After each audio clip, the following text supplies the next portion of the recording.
Hello tout le monde, j'espère que vous allez super bien. Alors on a fait le thème des éducations, passant par l'éducation religieuse, éducation scolaire, civique, éducation dite normale et l'éducation à soi-même. Aujourd'hui on va parler d'une autre thématique qui est la rencontre d'être humain à autre être humain, c'est-à-dire la première rencontre amoureuse, les premières rencontres amicales, les premières rencontres qui sont simplement des rencontres et avec qui on ne fait pas un bout de chemin, les rencontres familiales et aussi les rencontres qui sont juste des rencontres. Est-ce que vous êtes prêts pour cet nouvel épisode? Let's go! Là, on va parler des rencontres qui sont simplement des rencontres. Les rencontres qui sont simplement des rencontres, c'est des personnes avec qui tu souris simplement dans un transport, des personnes avec qui tu échanges une blague ou deux, une personne avec qui tu dramatises un moment gênant, une personne avec qui tu peux la calmer parce qu'il y a un moment de conflit dans un lieu public, ou tout simplement une rencontre qui était inattendue, qui parfois par la suite finit par une très belle amitié ou un très bel amour.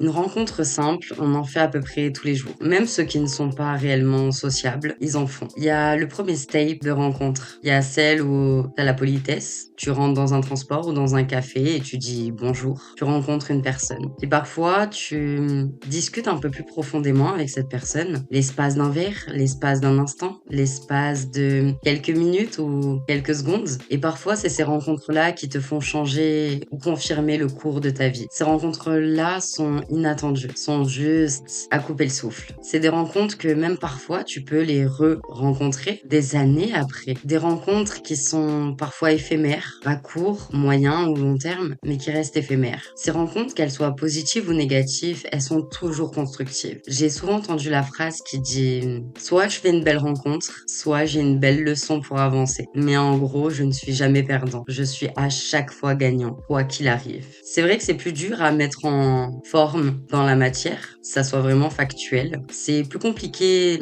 de le faire que de le dire. Et je vais vous donner quelques petits tips pour ça. Vous savez, ce genre de moment où vous rencontrez quelqu'un et il vous dit quelque chose qui vous fait palpiter le cœur. Vous comprenez pas et pourtant c'est quelque chose qui est vraiment au fond de vous. Comme si parfois vous la connaissez déjà cette personne. Comme si ce qu'elle vous dit, vous le savez au fond de vous, mais vous n'avez pas mis en lumière ce genre de choses. Parfois, ce qu'on se dit à soi-même fait plus écho quand c'est quelqu'un d'autre qui nous le dit. Parfois, cette rencontre peut nous changer du tout au tout. Il suffit d'une phrase, d'un mot, quelque chose qui fait bousculer notre chemin, qui fait avancer le wagon de notre train, qui nous donne envie d'aller encore plus loin. Par expérience, je me rappelle que quand j'ai commencé à faire des formations pour apprendre les bases du vidéaste, du sonore, du community management et j'en passe, de tout ce que la plupart des gens aujourd'hui en entrepreneuriat savent à peu près maîtriser, si c'est pas leur domaine de génie. Je me rappelle que j'avais fait une formation intensive. Je n'avais plus repris les bancs de l'école depuis 5-6 ans. Et le premier mois, j'en pleurais tous les soirs. Limite au burn-out. J'étais incapable de rien. Je ne comprenais rien. Et le pire dans tout ça, c'est que je n'avais réellement rien fait sur un ordi. Je savais juste l'allumer et l'éteindre. Parce que bien sûr, l'ancienne cancre de la classe avait toujours sa meilleure amie qui était hyper douée et avec qui je me mettais tout le temps. Dans les moments où on était en BCD. Pour ceux qui se rappellent ce que c'est, c'était là où il y avait les ordinateurs. Waouh, je me prends un coup de vieux.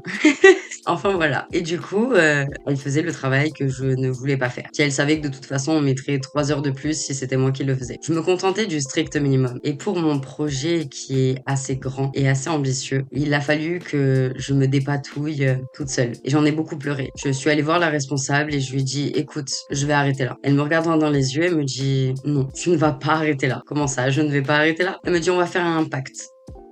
Comme une promesse, un contrat. Elle me dit réessaye encore une semaine et si vraiment t'as pas envie de continuer, c'est trop dur pour toi. Ok, t'arrêteras, mais réessaye encore une semaine. Je reviens la semaine d'après, je réessaye et je vais la voir à la fin de tous les modules et de cette grande formation et je lui dis finalement je reste. En fait, c'était juste un coup de pied aux fesses qu'il me fallait et je la remercierai jamais assez. Cette personne, j'ai encore des très grosses pensées pour elle et de temps en temps, je lui envoie un petit message parce que ça a été une personne incroyable. Et souvent, les gens qu'on connaît très bien, qu'on fréquente énormément, parfois ont plus d'impact qu'une personne à moyen terme, à court terme dans notre vie. Et parfois, c'est une personne à court terme qui a le plus d'impact dans notre vie. Et c'est ça qui est beau. C'est des niveaux différents au fur et à mesure des rencontres qu'on fait. Il y a aussi le fait que parfois, tu te poses une question, tu n'as pas de réponse depuis des mois et des mois. Et un jour, c'est un exemple, bien sûr, quelqu'un toque à ta porte avec cette réponse. Ou parfois, tu discutes au cours d'une soirée avec quelqu'un que tu ne connais pas. Et tu apprends tellement sur toi. Ce qui est intéressant, c'est de voir que les rencontres qui sont éphémères, les rencontres de court passage, sont des rencontres qui nous remettent le curseur au bon niveau et nous remettent les rails sur le bon chemin. J'appelle ça des anges tombés du ciel. Ils sont pas prévus, ils sont imprévus et grâce à eux, ils nous sortent des épines du pied incroyables. Parfois, on n'a pas du tout envie d'entendre ce qu'ils nous disent. On fait les têtus, on fait les fortes têtes et quelques années après, on se rend compte que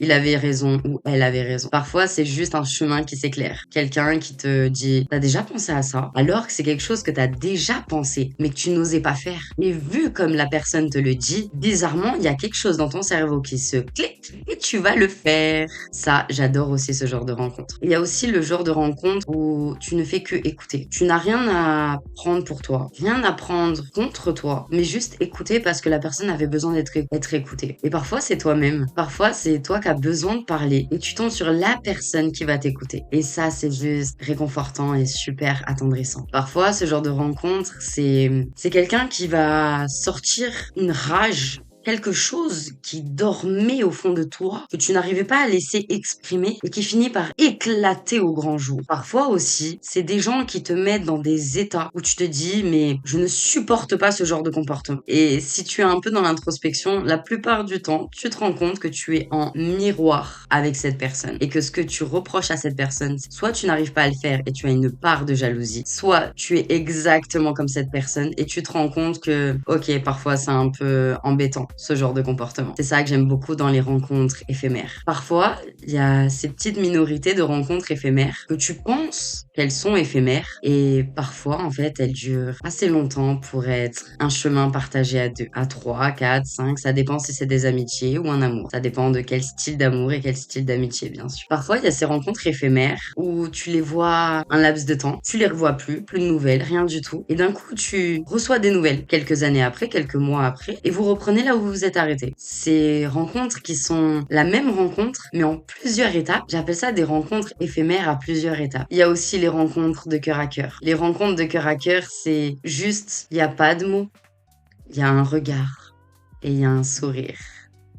Et ça, c'est le plus beau. Il y a aussi les rencontres que j'adore, qui sont aussi spontanées, où il y a une situation tierce devant vous, et juste avec un regard, alors que vous vous connaissez pas, vous n'avez jamais appris à vous connaître, vous ne savez même pas comment vous réagissez, juste le langage des yeux communique entre vous. Et vous finissez par limite vous faire des phrases, un dialogue, sans même parler. Du style, ouais, je compatis, il est un peu timbré ce monsieur. Et tout simplement. Parfois, il y a des rencontres où tu vas être sauvé. Tu vas être sauvé d'une situation. T'es bloqué dans une situation. Moi, une fois, pour l'anecdote, j'étais dans un bus et je vous avoue que j'habite en France. Je suis un peu, j'aime bien les petits croc-tops, les petits pantalons à la taille, tout ça et tout. Donc on voyait à peu près ça de bidon, quoi. Et du coup, on était l'été. Donc il y avait rien de vulgaire, au contraire. Et même si c'était vulgaire, je m'habille comme je veux. Les yeux des autres et le cerveau des autres, c'est à eux de les contrôler. Ce n'est pas à moi. Et là, je reçois une critique. Le bus était bondé, incroyablement bondé. Et là, je reçois une critique d'un monsieur qui me dit, par contre, tu vas descendre. Et j'étais tout devant dans le bus à côté de la chauffeuse. Il me dit, par contre, là, tu vas descendre. Je regarde, je dis, pour quelle raison je vais descendre? Habillé comme ça, on s'habille pas comme ça, tout ça. On s'habille pas comme ça, donc tu descends. Mais qui a dit qu'on s'habillait pas comme ça, monsieur? Excusez-moi. Il me dit, non, mais je t'explique, on s'habille pas comme ça dans la rue. À un moment donné, tu aguiches les hommes, et je m'en prends plein la tête. Et là, je le regarde et je lui dis, excusez-moi, je n'ai aucune gêne à avoir et je n'ai pas à m'habiller comme vous le voulez parce que vous ne savez pas